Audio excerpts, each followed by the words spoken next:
Welcome to ASN. రాష్ట్రంలో pump storage plant ఏర్పాటుపై శాసన మండలి సభ్యులు నీటి నాయుడు బీట రవిచంద్ర పేరబత్తుల రాజశేఖర్ అడిగిన ప్రశ్నకు మంత్రి గుట్టిపాటి రఘుకుమార్ సమాధానం. పిఎస్పీలు రాత్రిపూట ఫీజు అవర్స్లో విద్యుత్ను అందించుకు ఉపయోగపడుతున్నారు. శిలాజ ఇంధనాల వాడకాన్ని పిఎస్పీల ద్వారా తగ్గించి విద్యుత్ గ్రేడ్ను బ్యాలెన్స్ చేయవచ్చు. 2030 నాటికి 500 GW గ్రీన్ ఎనర్జీ ఉత్పత్తి లక్ష్యంగా ప్రధానమంత్రి నరేంద్ర మోదీ పనిచేస్తున్నారు. సీఎం చంద్రబాబు నాయకత్వంలోని కూటమి ప్రభుత్వం ఐసీఈ పాలసీలతో 160 GW లక్ష్యంగా పనిచేస్తుంది. రాష్ట్రంలోని 48 GVW సామర్థ్యం ఉన్న పిఎస్పీలు గుర్తించాం. వాటి నిర్మాణాలు వివిధ దశల్లో ఉన్నాయి. పిఎస్పీలను ప్రోత్సహించేందుకు కూటమి ప్రభుత్వం ఏపీఐసీఈ పాలసీ తీసుకువచ్చింది. ఈ పాలసీ ద్వారా భూ కేటాయింపులు, grid connectivity, stamp duty, electricity duty లేకుండా పోషకాలు కల్పిస్తుంది. వాతావరణ పరిస్థితులను ఎదుర్కొనేందుకు రాష్ట్ర ప్రభుత్వ లక్ష్యాలను చేరుకునేందుకు పిఎస్పీలు అండగా నిలుస్తాయి. వివిధ దశల్లో ఉన్న పంప్ స్టోరేజ్ ప్రాజెక్టులను ప్రభుత్వం పూర్తి చేసి అందుబాటులోకి తీసుకొస్తుంది. ప్రాజెక్టుల యొక్క ప్రయోజనాలు గురించి అడగటం జరిగింది సార్. పిఎస్పీలు సోలార్ పవర్ ద్వారా పగటిపూట వాటర్ ని రిజర్వాయర్లో పంప్ చేసుకుని పీక్ అవర్స్ లో విద్యుత్తును ఉత్పత్తి చేయడానికి ఉపయోగపడతాయి సార్. ఇవి పిఎస్పీ ద్వారా గ్రిడ్ ని బ్యాలెన్స్ చేయడమే కాకుండా ఫాసిల్ ఫ్యూయల్స్ లైక్ కోల్ గానీ, ఆయిల్ గానీ, గ్యాస్ గానీ యూసేజ్ ని తగ్గించడానికి మరియు క్లైమేట్ చేంజ్ ఛాలెంజెస్ ని కంట్రోల్ చేయడం కోసం ఇవి బాగా ఉపయోగపడతాయి సార్. భారత ప్రభుత్వం 2030 నాటికి ప్రధానమంత్రి గారి అధ్యక్షతన ఎట్టి పరిస్థితుల్లో 500 GW గ్రీన్ ఎనర్జీని ఈ దేశంలో తీసుకురావాలని కోరుకుంటే మన ముఖ్యమంత్రి గారు ఐస్ పాలసీ తీసుకొచ్చి తద్వారా 160 GW లక్ష్యంగా ఈ ప్రభుత్వం పనిచేస్తుంది. ముఖ్యంగా మన రాష్ట్రంలో దాదాపు 48.01 GW కెపాసిటీ ఉన్న పిఎస్పీ సైట్లు గుర్తించి వాటి పురోగతి వివిధ స్థాయిలో ఉంది సార్.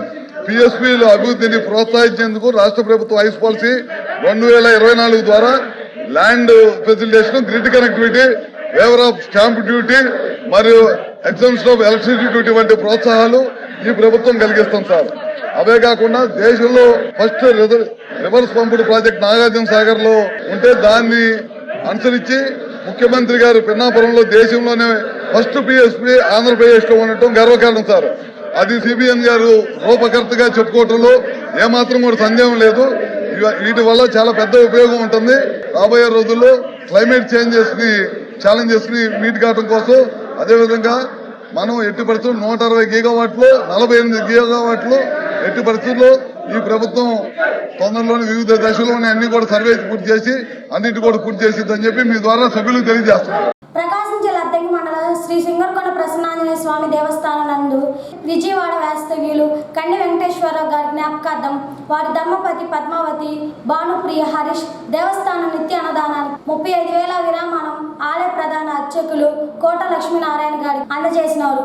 అలాగే జేపంగులూరు మండలం భగవాన్ రాజ్ పరిపాలెం గ్రామ వస్తువులు రావిపాటి శ్రీనివాసరావు ధర్మపతి శిరీష గారు నిత్య అన్నదానానికి 10,000 రూపాయలు పాలక మండలి అధ్యక్షులు చుండూరి మురళీ సుధాకర్ రావు గారికి అందజేసినారు. వీటిని అర్చకులు పూజ అనంతరం ఆశీర్వచనం అందజేసినారు.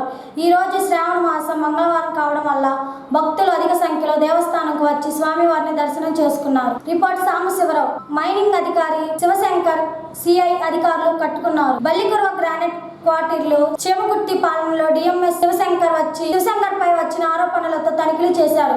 కారు యాజమాన్యుల నుండి లక్షల రూపాయలు నగదు తీసుకున్నట్లు గుర్తించి శివశంకర్ తో పాటు గ్రానైట్ వ్యాపారులు కూడా అదుపులోకి తీసుకొని విజయవాడ సిఐ కార్యాలయానికి తరలించారు. ఒకసారి గ్రానైట్ వ్యాపారులను మైనింగ్ అధికారులకు అల్బడి మొదలైంది.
కాడిపోయే కదా.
అద్దంకి మండలంలోని ప్రాథమిక ఉన్నత పాఠశాలలోని సెకండరీ గ్రేడ్ ఉపాధ్యాయులు మరియు స్కూల్ అసిస్టెంట్ ఖాళీలను తాత్కాలిక పద్ధతిలో 8 నెలల కాలానికి అకాడమిక్ ఇన్స్ట్రక్టర్ల నియమానికి దరఖాస్తుల ఆహ్వానమైనది.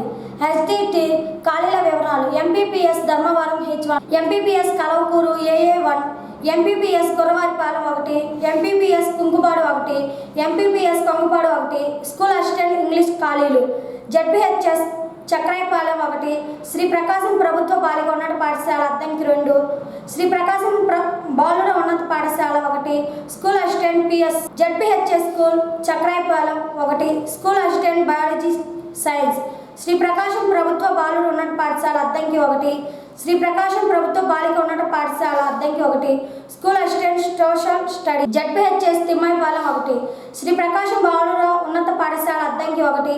దరఖాస్తులు స్వీకరించడానికి చివరి తేదీ ఆగస్టు 21, 2026. దరఖాస్తులు అద్దంకి మండల విద్యాశాఖ అధికారి కార్యాలయంలో ఉదయం 9 గంటల నుండి సాయంత్రం 5 గంటల వరకు సమర్పించవచ్చును. దరఖాస్తు ఫారం మరియు వివరాల కొరకు అద్దంకి మండల విద్యాశాఖ అధికారి కార్యాలయంలో సంప్రదించవచ్చని ఇట్లు గంగాధరం K. శ్రీనివాసరావు. అందరికీ నమస్కారం.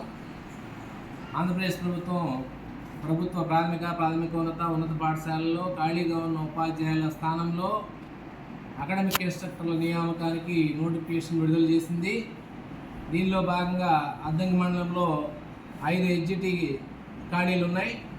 MPPS Dharmavaram H, MPPS Gurravaripalem, MPPS Kalavakuru AA, MPPS Kunkupadu, MPPS పొంగపాడులో ఎడ్జిటి ఖాళీలు ఉన్నాయి. అలాగే స్కూల్ అసిస్టెంట్ ఇంగ్లీష్ జడ్పీహెచ్ఎస్ చక్రాయపాలెంలో 1, ఎస్పీ గవర్నమెంట్ గర్ల్స్ హై స్కూల్లో 2, ఎస్పీ గవర్నమెంట్ బాయ్స్ హై స్కూల్లో 1 ఖాళీలు ఉన్నాయి. అలాగే స్కూల్ అసిస్టెంట్ PS జడ్పీహెచ్ చక్రాయపాలెంలో 1 ఖాళీ ఉంది. అలాగే school assistant biological science Sri Prakasam ప్రభుత్వ బాలుర ఉన్నత పాఠశాలలో 1, బాలికల ఉన్నత పాఠశాలలో 1 ఉన్నాయి. అలాగే school assistant social studies ZPHS తిమ్మాయిపాలెంలో 1, బాలుర ఉన్నత పాఠశాలలో 1 ఖాళీలు ఉన్నాయి. అలాగే ఈ ఖాళీలకి అర్హత గల అభ్యర్థులు ఈ నెల 21వ తేదీ వరకు దరఖాస్తులు సమర్పించాలి. అభ్యర్థులు వారి యొక్క అకాడమిక్ క్వాలిఫికేషన్లు, ప్రొఫెషనల్ క్వాలిఫికేషన్లు, బ్యాంక్ డీటెయిల్స్, అలాగే ఆధార్ జిరాక్స్, ఫోటోతో అప్లికేషను సైన్ చేసి మండల విద్యాశాఖ అధికారి కార్యాలయంలో ఉదయం 9 గంటల నుంచి సాయంత్రం 5 గంటల వరకు సమర్పించవచ్చును. అలాగే ఏ పాఠశాలకైతే దరఖాస్తు చేస్తారో ఆ పాఠశాలకు మాత్రమే వారి అభ్యర్థిత్వాన్ని పరిశీలిస్తాము. ఎక్కువ పాఠశాలకు అప్లై చేయాలనుకుంటే విడివిడిగా అప్లై చేయాల్సి ఉంటుంది. ఇది తాత్కాలిక పద్ధతిన గౌరవ వేతనంతో నింపబడిన పోస్టులు. ఏప్రిల్ 23, 2027 తోటి వీళ్ళ అపాయింట్మెంట్ క్యాన్సిల్ అవుతుంది. కాబట్టి ఈ నియమ నిబంధనలకు అనుగుణంగా అభ్యర్థులు దరఖాస్తులను సమర్పించుకోవాలి. మండల విద్యాశాఖ అధికారి కార్యాలయంలో ఎటువంటి అనుమానాలు ఉన్నా నివృత్తి చేసుకోవచ్చు. Thank you. ప్రకాశం జిల్లా జాయింట్ కలెక్టర్ శ్రీమతి కల్పనకు ఈరోజు సందమావులూరు మండల కార్యాలయంలో సమావేశం నిర్వహించారు. మండల పరిధిలో వివిధ గ్రామాల్లో రీసర్వే పట్టాదారు పాస్బుక్ల వివరాలు లోపాల సవరణ మ్యూటల్లు తదితర అంశాలపై వీఆర్ఓలు విలేజ్ సర్వేలతో సమీక్ష సమావేశం నిర్వహించారు. ఈ కార్యక్రమంలో అద్దంకి రెవెన్యూ డివిజనల్ అధికారి విజయజ్యోతి కుమారి, పలువురు అధికారులు పాల్గొన్నారు.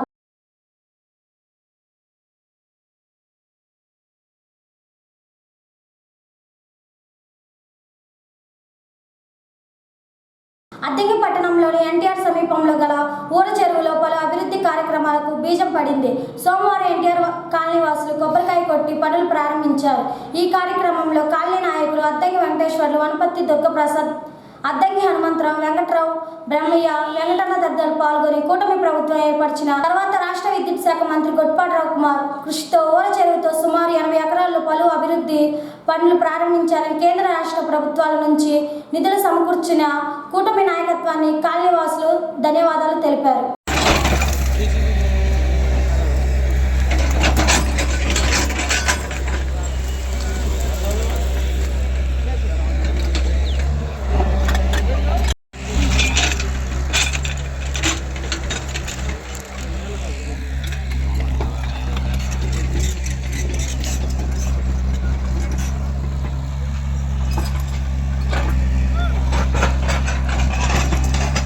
మూసుకొని పోవడమే.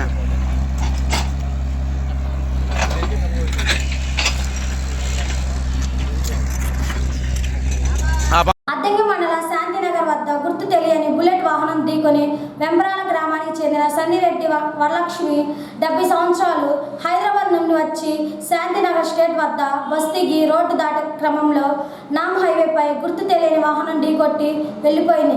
గమనించిన స్థానికులు 108కి సమాచారం అందించడంతో 108 సిబ్బంది పైలట్ హరిబాబు సంఘటన స్థలానికి చేరుకొని బాధితులను పట్టణంలో ప్రైవేట్ వైద్యశాలకు తరలించారు. ప్రస్తుతం ఈమె పరిస్థితి నిలకడగా ఉంది. వరి సాగు చేయవద్దని మండల వ్యవసాయాధికారి కొర్రపాటి వెంకటకృష్ణ సూచించారు. రామాయపాలెం మరియు తిమ్మాయిపాలెం గ్రామంలో నిర్వహించిన పొలం పిలుస్తున్న కార్యాలయంలో భాగంగా వ్యవసాయాధికారి మాట్లాడుతూ రాబోయే రోజుల్లో ఎల్నినో ప్రభావం తీవ్రంగా ఉందని రైతులు అప్రమత్తంగా ఉండాలని సూచించారు. వరి, మినుము, కంది, మిరప సాగు చేసిన రైతులను ఈ నెల 31లోపు ప్రధానమంత్రి ఫసల్ బీమా యోజన బీమా చెల్లించాలని సూచించారు. నాగార్జున సాగర్ గొల్కమ్మ ప్రాజెక్టు కింద కొంతమంది రైతులు సాగుకు నీరు వస్తుంది అని ఆశతో వరి సాగు మొగ్గు చూపుతున్నారని, ఎల్నినో ప్రభావం రాబోయే 3 నెలలు తీవ్రంగా ఉండే అవకాశం ఉందని తెలిపారు. రాతిపైన కందులు, మినుము అందిస్తున్నట్లు తెలిపారు. కార్యక్రమంలో వ్యవసాయ విస్తరణ అధికారి కోటేశ్వరరావు గారు, గ్రామ వ్యవసాయ సహాయకులు రామ్, పడిటాల పవన్ తదితరులు పాల్గొన్నారు. అంటే వర్షపాతం చాలా తక్కువగా ఉంటుంది. అందువల్ల ఏంటంటే మరి ఇప్పుడు రామాయపాలెం అయితే మొత్తం కొంతమంది వరి గుళ్ళకం కింద వరి వేస్తున్నామని చెప్పి చెబుతున్నారు. ప్రభుత్వం అయితే వరి అసలు వేయొద్దని చెప్పి ఇప్పుడు మళ్ళీ మనం వరి వేసి తర్వాత మళ్ళీ వాటికి మనం సరిగ్గా నీరంతగా ఎండిపోతే మనం పెట్టిన పెట్టుబడి మొత్తం కూడా వృధా అవుతుంది.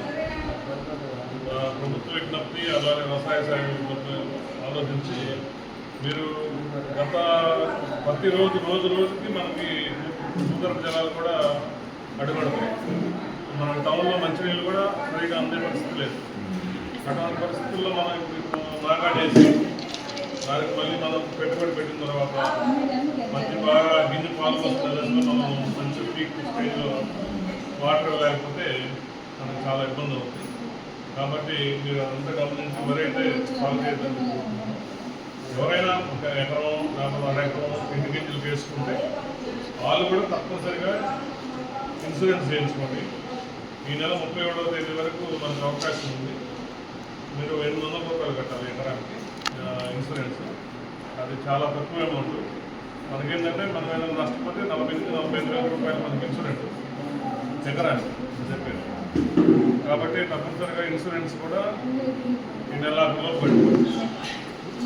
అందువల్ల ఏంటంటే తర్వాత మనకి రైతులకి ఈ ఆధార పంటలకి మామూలు తక్కువ వర్షపాతం పడే పంటలకి ఏదైనా ఈ రాబోయే రోజుల్లో ఏదైనా తక్కువ వర్షపాతం పడినా కూడా మనకి వరికి ప్రత్యామ్నాయంగా కంది ఈ నెల అర్థాకి వేసుకోవచ్చు.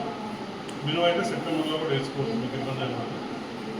మనకి ఉత్తర ఖర్చులు ఎక్కువ వేస్తారు కాబట్టి మినుము మనకు రాయితీ మీద కేజీ 70 రూపాయలు, ఒక్కొక్క రైతుకి 20 కేజీలు దాకా ఇస్తాము. ఎవరైనా కావాల్సిన రైతులు ఎవరుంటే రాముని సంప్రదిస్తే మీకు ఇక్కడికే తీసుకొచ్చి మీకు మీ ముందు ఇస్తాడు. ఏంటంటే మీరు మనకి టైం అయిపోయే ముందు సీడ్ రేట్ పెంచుకోవాలి. మనం మామూలుగా 2 కేజీల నుంచి 3 కేజీలు వేస్తున్నాం. ఇప్పుడు ఏంటంటే మనం 5 నుంచి 6, 7 కేజీల దాకా వెళ్ళాలి. అలానే అచ్చు కూడా మనకి 80 దాకా తగ్గించుకోవాలి. 40, 36, 36 దాకా రావచ్చు. ఎందుకంటే ఇప్పుడు మనకి మనం ఎప్పుడేసినా కూడా కానీ మనకి జనవరిలో మనకు వస్తుంది కాబట్టి మనకి అంతే వర్షాకాల పరిస్థితులు వస్తున్నాయి. సరిగా మట్టగట్టదు కాబట్టి మనకి కొమ్మలు రాదు కాబట్టి ఈ కొమ్మలు రాని పరిస్థితుల్లో దగ్గరగా సీడ్ రేట్ పెంచుకుంటే మనకి దిగుబడి తక్కువ అవడానికి అవకాశం. అద్దంకి పట్టణంలోని స్థానిక భవానీ సెంటర్ వద్ద మంగళవారం ఉదయం పోలీసులు అకస్మాత్తుగా నాకబందీ వాహనాల తనిఖీ నిర్వహించారు. శాంతి భద్రత పరిరక్షణతో పాటు అక్రమ రవాణాను అరికట్టడమే లక్ష్యంగా పోలీస్ సిబ్బంది ఈ తనిఖీలు చేపట్టినట్టు సిఐ సుబ్బరాజు తెలిపారు. రోడ్లపై వెళ్లే 4 వీలర్ ఇతర వాహనాలను ఆపి డిక్కీలు, లగేజ్ బ్యాగ్లను పోలీసులు క్షుణ్ణంగా తనిఖీ చేశారు. వాహనాల ధృవీకరణ పత్రాలు, లైసెన్సులు పరిశీలించడంతో పాటు అనుసంధానంగా ఉన్న వ్యక్తులను ప్రశ్నించారు. నిబంధనలు పాటించకుండా సరైన రికార్డు లేని వాహనదారులకు హెచ్చరిక జారీ చేస్తూ హెల్మెట్, సీట్ బెల్ట్ ధరించడం యొక్క ప్రాముఖ్యతను వివరించారు. పట్టణంలోని ఎటువంటి అసాంఘిక కార్యకలాపాలు జరగకుండా ముందస్తు చర్యగా ఈ తనిఖీ నిర్వహిస్తామని, ప్రజల భద్రత కోసం పోలీసులు ఎల్లప్పుడూ అందుబాటులో ఉంటారని అధికారులు పేర్కొన్నారు. నిబంధనలు ఉల్లంఘించే వారిపై చట్టపరమైన చర్యలు తప్పనివని పోలీసులు హెచ్చరించారు.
వారి మాతాజీల ఆశీస్సులతో 9/8/2026 నుండి 18/8/2026 జరిగిన యోగా శిక్షణ తరగతులు హాజరైన విద్యార్థులకు యోగా వాలంటీర్స్ ఈరోజు ఉదయం గీతా మందిర్ నుండి అధికంగా చేసిన అద్దంకి మున్సిపల్ కమిషనర్ డివి రవీంద్ర చేతుల మీదుగా యోగా అభ్యాసులైన విద్యార్థులకు వాలంటీర్స్ యోగా సర్టిఫికేట్ అందజేయడం జరిగింది. ఈ కార్యక్రమానికి ది నేషనల్ యోగా అధ్యక్షులు మన్నం త్రిమూర్తులు అధ్యక్షత వహించడమైనది. కమిషనర్ రవీంద్ర మాట్లాడుతూ యోగా ధ్యానం నిత్యం చేసేవారు సంపూర్ణమైన జీతం పొందగలుగుతారని, ఆ అభిరుచి అవకాశం ఉన్నవాళ్ళు అదృష్టవంతులు లేని వాళ్ళు దురదృష్టవంతులు కమిషనర్ అన్నారు. హోమియో వైద్యుడు కావూరి రాఘచంద్ మాట్లాడుతూ ప్రతి ఒక్కరు ఏదో ఒక వ్యాపకంతో పరిగెత్తి పనిలోనే ఉన్నారని, రవి శారీరక వ్యాయామం లేకుండా ఆరోగ్యం లభించే అవకాశం లేదని, మనం తీసుకునే ఆహారంలో త్రాగునీటిలో ఆఖరి మనం పీల్చుకునే ఆక్సిజన్లో కూడా కాలుష్యంతో కూడుకొని ఉన్నదని, ప్రతి ఒక్కరు ఆరోగ్యంపై అవగాహన ఏర్పరచుకోలేకపోతే మన ఆరోగ్యం మన జీవితం మన చేతిలో ఉన్నదని రఘుచంద్ అన్నారు. యోగా అభ్యాసకులు వారి వారి అభిప్రాయాల అనుభవాలు అందరితో పంచుకున్నారు. ఈ కార్యక్రమంలో యోగా గురువాకులు Kandibandha Venkateswarlu, CH Seshareddy, SK Mohammad Raj, Ranjad Basha, Nagasuri Hanumantharao, Kamma Nageswararao, Kookatla Subbarao, Vas Guruswamy, G Raja, A Padmaja, M Hemasri, Yasmin, Sadia, K Narasimha, K Manideep మొదలగు వారు పాల్గొన్నారు. సమావేశాలు పెట్టకుండా 250 మామిడి మొక్కల్ని వరుసపాడు మండలంలో ఉండే ప్రతి టీచర్కి ఇచ్చాను. అట్లానే సమాజంలో కొంచెము వివిధ రంగాల్లో ఉన్న వాళ్ళకి ఇక్కడే వాళ్ళకి గుర్తించి చిరు సత్కారం కూడా చేసి, నేను సన్మానం చేసుకోవాలని అనుకోలేదు కానీ బలవంతంగా ఒక సన్మానం చేశాను. సరే, వ్యక్తిగత విషయాలు ఎక్కడొద్దు, అన్ని విషయాలు మన సహోదరులు మిత్రులు శేషారెడ్డి గారు, రవిచంద్ర గారు అందరూ తెలియజేశారు. అందరికీ తెలిసిన విషయమే, అందరికీ తెలిసిన మళ్ళా చెప్పుకోవడం. నేను అంటున్నాను 10 విషయాలు తెలుసుకోవడం కాదు, ఒక్క విషయం ఆచరించండి. మొక్కలు నాటాలి అని చెబుతున్నారు. ఎవరు మొక్కలు నాటాలని నిన్న ఇక నుంచి పెట్టుకోకండి, మొక్కలు పెంచాలని పెట్టుకోండి. మొక్క పెంచాలంటే ఆటోమేటిక్గా నాటాలి. అన్నం తినాలని పెట్టుకుంటే బియ్యం తేవాలి, కడగాలి, అవన్నీ ప్రాసెస్. మొక్క పెంచాలని పెట్టుకోండి, ఆటోమేటిక్గా తవ్వుతారు, నాటుతారు, ఇవన్నీ ప్రాసెస్. చాలామంది నాటుతున్నారు కానీ పెంచట్లేదు, అదే ఇక్కడ వచ్చిన ఇబ్బంది. ఇంకా మాట్లాడాల్సిన వాళ్ళు మిత్రుడు రవి ఉన్నారు, మహిళ కూడా మాట్లాడతారు, సమయభావం వల్ల చివరిలో మాట్లాడతారు. ఇప్పుడు గౌరవనీయులు అద్దంకి మున్సిపల్ కమిషనర్ రవీంద్ర గారు మాట్లాడాల్సిన కోరు.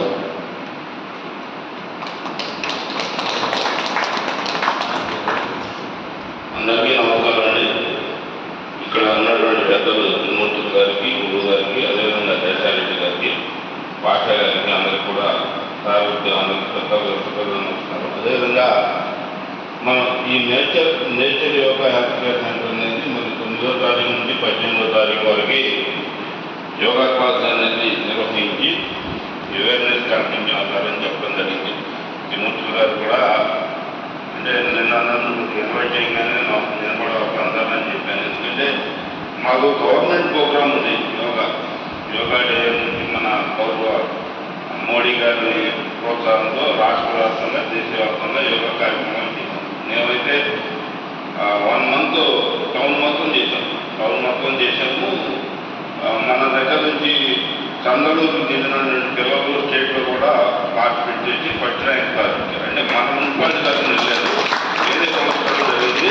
కాబట్టి అంటే యోగాన్ని ప్రోత్సహించాలని మాకు ఉంది కానీ బట్ టైము లేకపోవడం వల్ల, అంటే మా పరిస్థితి మీకు తెలుసు, పొద్దున్న నుంచి సాయంత్రం దాకా తిరుగుతూనే ఉంటాం కాబట్టి టైం లేకపోవడం వల్ల కొంత నేర్చుకోలేకపోయాం. నాకు ఒకటి ఏంటంటే జలసీగా ఉండేది ఏంటంటే నాకు చేయాలంటే జలసీగా ఉంటుంది. చేయాలంటే మంచి యాక్టివ్ ఉంటారు, పరిగెత్తా ఉంటారు. ఎప్పుడు సార్ మీ వయసు ఎంత అడిగారు?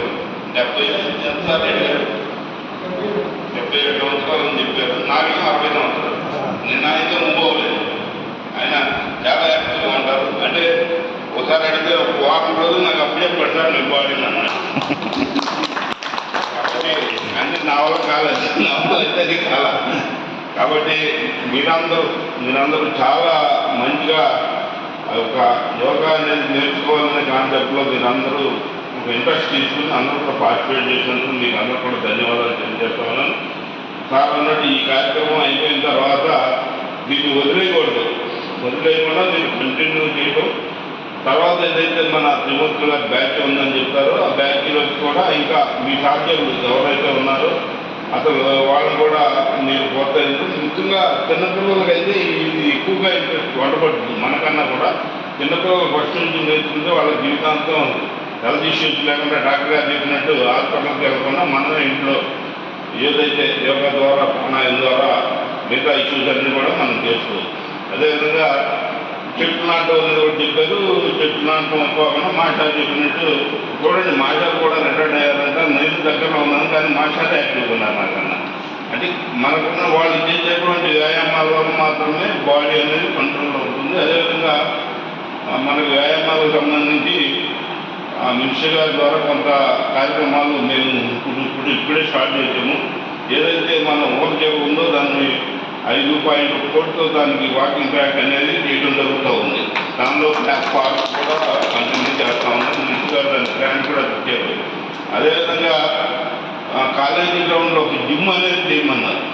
జిమ్ అన్ని ఇండోర్ జిమ్, లేడీస్కి జెంట్స్కి ఒక ఇండోర్ జిమ్ అనేది చేయమన్నారు. అది ఎస్టిమేట్ చేసాము. దానికి అది ఒక 2.5-3 కోట్లు అవుతాయి. దానికి కూడా ప్రపోజల్ కట్టమన్నారు. అది ఒక తయారు చేసాము, అది కూడా చేస్తూ ఉన్నాం. తర్వాత వాకింగ్ ట్రాక్ అనేది కూడా మనము జూనియర్ కాలేజీలో ఉంటే ఏర్పాటు చేయాలనే కాన్సెప్ట్లో ఉన్నాం.